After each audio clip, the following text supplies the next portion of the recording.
Welcome to Stay Informed podcast. I'm your host, Jessica Gonzalez. Today, in honor of Women's History Month, I am joined by a panel of three women from the Informed team, Victoria, Namratha, and Apurva. Super excited for this panel because one, our Informed team rocks, and these women are super accomplished in their fields, and it is a privilege for us to be able to have this conversation today. On today's episode, we're discussing with them how and what and why of being a woman in FedTech means to them. Ladies, thank you so much for joining me today. This is going to be fun. Glad to be here. I want to start with, could everyone kind of give an introduction and kind of explain to the audience what y'all do at Informed? So currently I'm working as a machine learning / AI engineer at Informed, where I work on several machine learning projects end to end. And so we mostly deal with documents. So all of these projects are at the intersection of NLP and computer vision. It's really cool. We have worked on projects like document extractions and fraud detection. And prior to this, I also worked as a data science intern at IFF and also served as an adjunct instructor for a short summer course at NYU. Yeah, and I did my master's in data science from NYU. And currently in this role and moving forward, I hope to learn more about automation and grow as an ML engineer. And I think I know a lot of people say that ML and AI are going to replace jobs, but I think what it's going to do is take away that manual, non-engaging work from humans and allow them to put the human brain to more creative and more interpersonal spaces. Great, thank you, Apurva. So in language that we all understand, Apurva has a very distinct resume that is super impressive, but she is our in-house dedicated machine learning engineer that's focused on fraud. Thank you so much, Apurva, for being with us. I'll pass it over to Victoria. Can you also share with us your role and responsibility, what's led you down this career path at Informed? Yeah, so I am the risk management and compliance lead at Informed, just making sure that we are compliant in what we say we do, making sure all of our policies make sense, marrying the gap between what engineers are building and what we are presenting to our customers, and just making it all work. My background was formerly in healthcare, but I made a pivot to tech because big data was such a big thing 10 years ago. And what are we doing with all this data and that's being collected and how it's being used?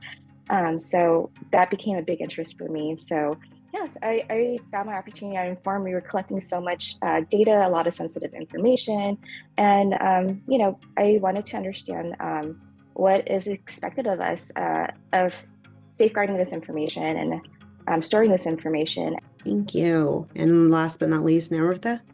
Yeah, I'm a backend software engineer working on developing and maintaining our products and ensuring our products meet the highest standards of performance and reliability. Prior to my current role, this also happens to be my first full-time job, by the way.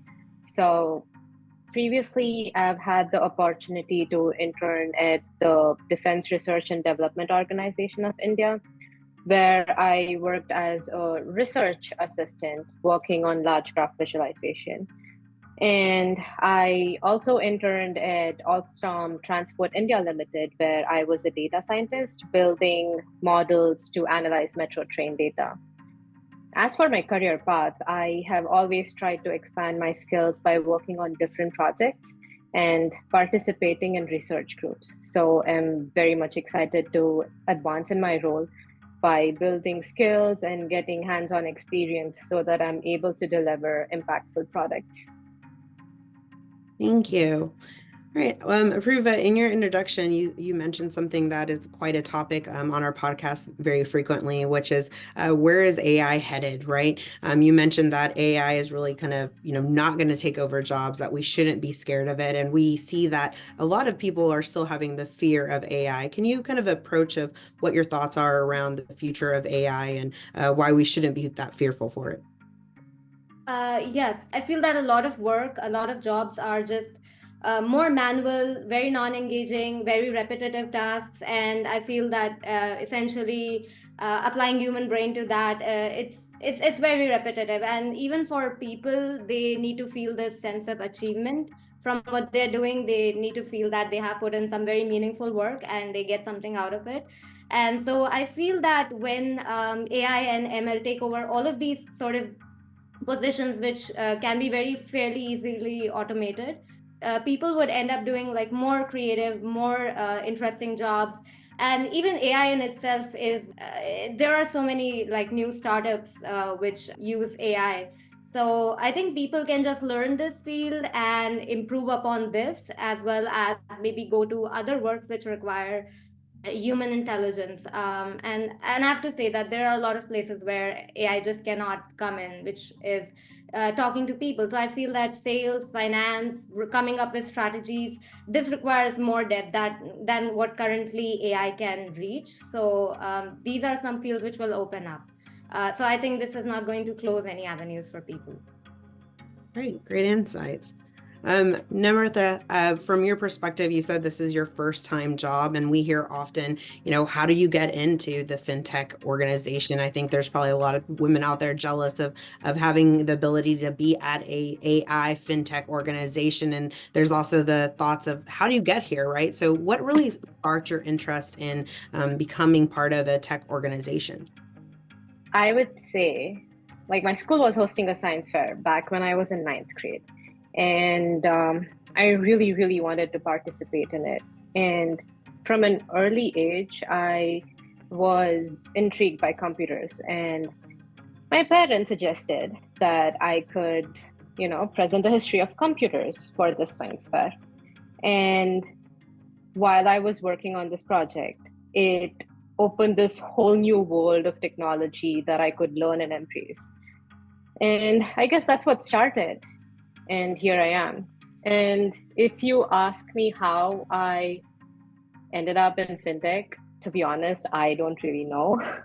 I stumbled across this job opening through a friend of mine, and that's how I ended up in fintech. It wasn't necessarily an end goal as such, but I'm really glad that I stumbled across this and that I'm a part of this wonderful organization. Thank you. I think we hear, there's a lot of mentorship opportunities, and outside of my day job in Informed, I'm very active in certain nonprofits, and I think that really resonates. That there's really a large importance on STEM with females and young women, right? So bringing up girls in science, a lot of the nonprofits of fintech and women, I think that's really critical, because it's the ninth grade science experiments that really pull us to where we're at. We just don't know it at that time. So thank you for that background and those insights. And I think it's, another testimony of, we bring in people who we know and who we are advocating for. So the more women that we have here at Informed, and we're really honored to have such a really large scale of dedicated, impressive women on our background. I know the sales team has a number of women as well. So we're just really excited that we have that opportunity here. Victoria, I know that, whenever we first started and we do many audits together, that, Justin, our CEO, he said that you aspire to be a compliance professional. It has always stuck with me because, I always put my audit hat on and think about all the compliance answers I have to be giving. But, you really aspire to want to do this and love what you do on a day-to-day basis. Can you give me some background on what made you want to be a compliance professional? Coming from healthcare, compliance is very important. HIPAA is especially a big one in healthcare. So getting into big data, it was important for me to understand how this data is being used and what we're doing with it and how it's being safeguarded.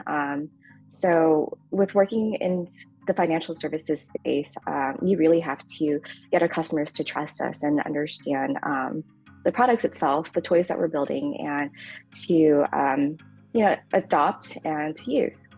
So it's a challenge. It's a very challenging field, and I find that really fun. And I think it just makes it really exciting. You never know what you're going to get.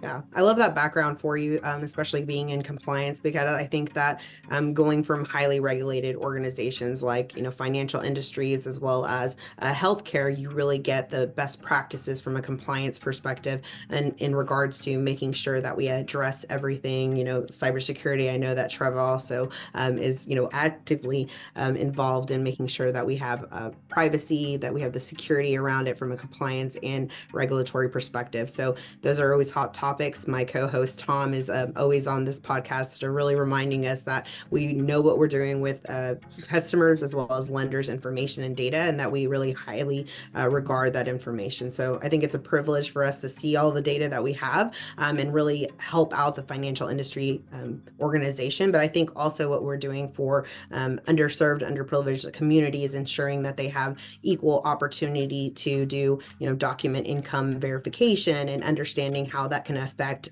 somebody purchasing a vehicle, right? And we know that vehicles are really important to our community and infrastructure as a nation, really.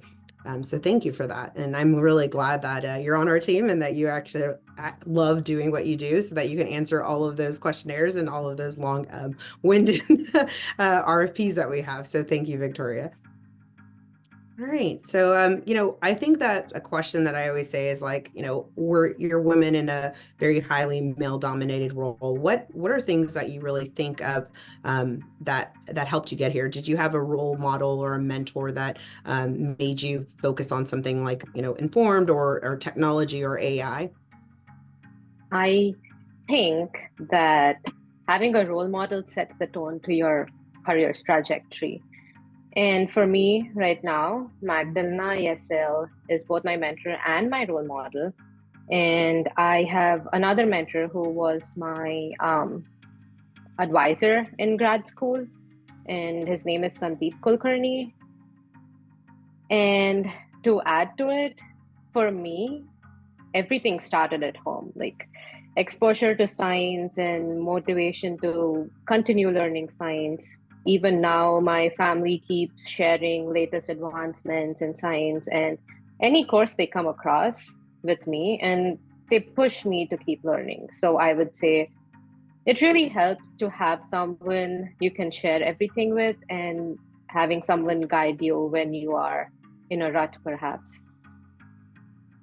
Oh, thank you. Yeah, I love that. I think that whenever I ask, very successful women and men, right, of what is the one differentiation of their course and how they came be as successful as they are, they often say that having a support system at home is really critical. I think that we think about women having support systems because, they think of like the familial ties of having kids and whatnot. But I think the more people you talk to, everyone really has, a personal item going on, some kind of issue or some kind of concern that, they're not out broadcasting to the world. And I think that it's really critical for you to have that support system so that if those things ever occur, that you can really focus. And I love that, that your parents are sending you kind of like information and new courses because, we're always learning and trying our best. So I send my own kids some of those reminder text messages at the moment, but I don't know if they truly appreciate them right now as much as you do. Apurva, did you have anything else to add? Yeah. Actually, for me, it's I wouldn't name one person because a lot of people, especially people who have been in mentorship or teaching, who have been around me in mentorship or teaching capacity, they have always inspired me. I think I have a couple of examples that I can share that really sort of drove me in this direction. One of which is when I was in my undergrad school, I was doing this course on Coursera, which is taught by Andrew Ng. And he also does this series of interviews, calls it Heroes of Machine Learning. And these are all the giants, the pioneers. So two interviews that really inspired me were Jan LeCun and Geoffrey Hinton. And in these interviews, so essentially back then when we were not in this era of, hundreds and thousands of GPUs at our disposal, amazing computation, at that point, this particular algorithm field, ML, had just completely become obsolete. It was just dropped off. So these people took that up. They kept working on it. It was just plain interest and enthusiasm. And then moving forward, I believe that Yandekan worked at AT&T Bell Labs, where they actually decided to put some money and some resources into researching this. So one of the things is that these companies, organizations are always ready to take risks, and I think that is what drives the field forward. Another very interesting example that motivates me is that of Richard Fairbanks and Nigel Morris. So I think it was in 1990s when the banks were not using what we call differential pricing for credit cards. It was all uniform pricing. And so these two people suggested that, hey, maybe we can use data and data science and perhaps give better offers to better customers, because there are always fewer customers who bring a lot of profit. So it's I think the Pareto principle, like few customers bring most of the profits. So we want to offer differential pricing. And so they approached the big banks, and none of them were ready to get on board this plan. But then comes a small bank from Virginia, Signet Bank, and they decided to do this. So they spent some so they did so for collecting data, because this predictive modeling requires a lot of data. So they decided to just randomly offer different terms to different people. And initially their charge off rates went from, I think, around 3% to 6%. But instead of viewing this as like a loss, they decided that this was an investment. And then moving forward, when they collected more data, they analyzed it, they created predictive models based on that. And within a few years, they turned a profit. And it was so great, such an amazing profit, that they essentially separated their credit card operations from the rest of the operations. They just created a separate entity out of it. And Fairbanks and Morris became the CEO and COO. So I think for me, it's very inspiring what the organizations do. Like, they are ready to take the risk, they're ready to move forward. And I think fintech requires that sort of investment in future and not just staying stagnant where we are. Thank you. I love that. And I definitely agree that it's kind of expected of us, right, in fintech to be taking those risks, those calculated risks, and ensuring that we have the innovation behind, all of our products and thinking about what's not next, but what's next. So thank you for sharing that. And I think that goes to a good point of continued education and really focusing on that we're always learning mindset, right? I think some of those mentors that you mentioned have that kind of continuously growing, learning at all times. I know, Victoria, you just attended a conference for security and compliance.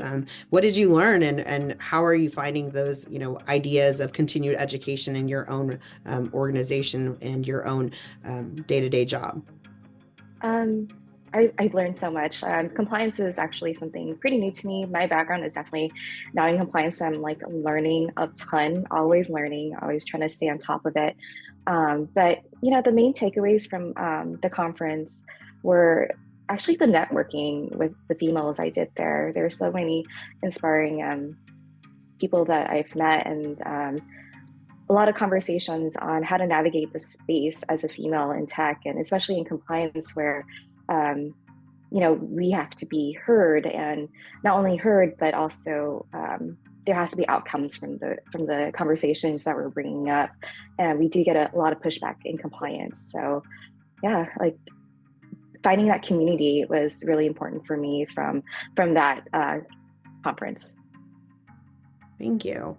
So I can't help it. I'm not going to age myself here, but I am significantly older than y'all. Surprise, surprise. But I will say, when I hear y'all talking, I think y'all need to own how impressive and powerful y'all are, because I hear that your background's not in this, or this is your first full-time job, but the amount of work that y'all have done and the testimony of all of the great things that you've brought. And, I'm like a mom here talking about it, but I know firsthand, Apruva, you're always like every 6 months, you are dedicated to the machine learning. We are like, I am talking the talk. I get to be the one that tells everyone all the great things that you do behind the scenes and all the templates you've looked at, and your data and your analysis is so impressive, right? When you go in and you say, your false positives, exactly what template is sent, you are behind that fraud feedback loop that everybody is sending templates to. So I want y'all to really own that power that you have. Victoria, you have become the epitome of, compliance professional and all of the things that you're doing on a day-to-day basis. But in addition to that, you're really focused on,